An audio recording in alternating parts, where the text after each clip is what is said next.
Hey folks, we're here at the Rebel Room in Chapel Hill, North Carolina, and we're going to do a controlled experiment on how the Tone Traveler works on the guitar. But first we'll show you how it works without the guitar hooked to it to make sure that it doesn't cause any fluctuations that are affecting the experiment. So I'm going to go ahead and turn it on via this pad here. I'll take the mute off and then we'll go in the control room. Come on, follow me.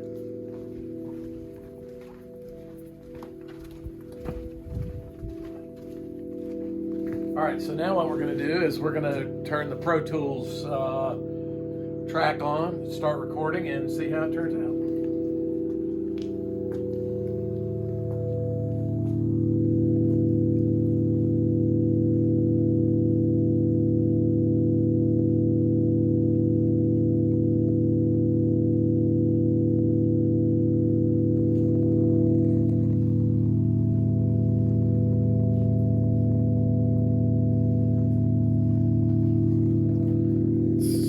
As you can see, and we can all hear, the tone is staying very constant. It's moving a little bit, but it's actually staying a pretty constant, pure tone as we suspected.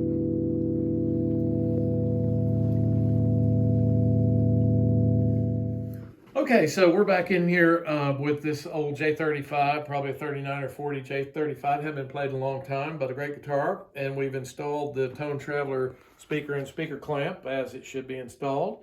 And now we're going to go in the control room and record it so we can see what happens.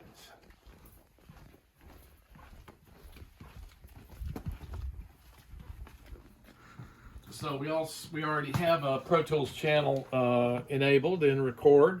So what I'm going to do here is going to turn on the Tone Traveler app, and my friend Isaac over there is going to push things in record, which you just did.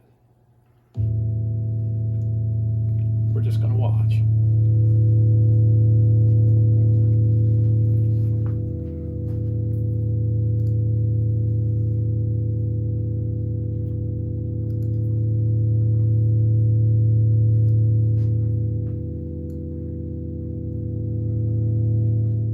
So as you can see in here, the vibrations and tones of the Tone Traveler are going up and down pretty dramatically, especially compared to our control experiment where there was no guitar hooked to it. So it really feels like the guitar is increasing and decreasing in volume as the guitar starts basically to come to life. So we've seen this once before, but we wanted to show you it on video. So we're going to show you a time-lapse video that we did that'll show you the difference in the volume from the beginning to the end of this experiment, which we thought was really exciting. And we just wanted you to know that we didn't do anything to manipulate any of the volumes at the microphone or at the console, so we let you see it. Also, you'll see us dashing in and out as this is a 4-hour recording done over, whatever, 30 seconds. So just watch. All right, well, the results are amazing, even amazing to us. We've now hit the top of the screen here as I'm going to reduce the size of the screen in order to make it possible to continue to monitor it. All right, so I'm going to make the screen a little shorter this way. All right, so now what we're looking at is after the time lapse, and we're looking at the whole 4.5 or 5 hour recording all in one screenshot. And you can see beginning on the left, far left, the decibel level is considerably less than the far right. In fact, it's about a full 10 dB or more, which for you non-recording folks means that it's 10 times as much information and twice as loud to the listener's ear, which is an amazing increase considering we didn't change any of the amplitude from the console or the mic or move anything. So that just meant that the guitar was getting louder and louder, and all the notes were becoming clearer and sustaining longer and just producing a more pure, louder tone.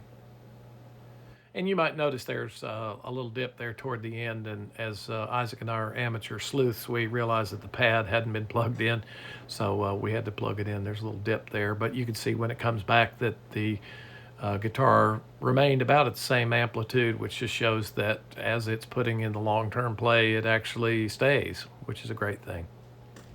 All right, so experiment's over. Let's go turn it off.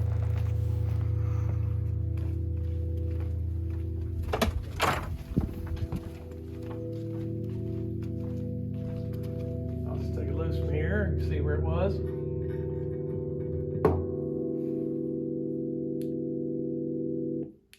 All right, well, here we are in the control room looking at the waveform that we just did, which jumped up about 10 decibels.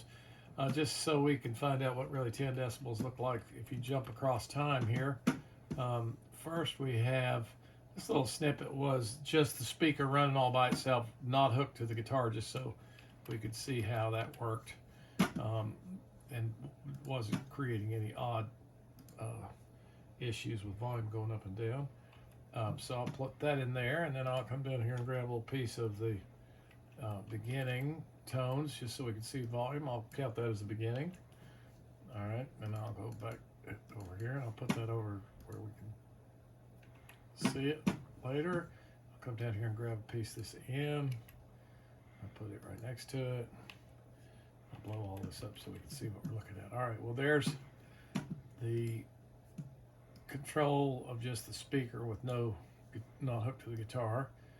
There's the beginning of the guitar and the after. So there's the speaker by itself. And then here we are with the speaker once it was connected to the guitar at the beginning of the experiment. I'll jump over here and now we'll hear the transition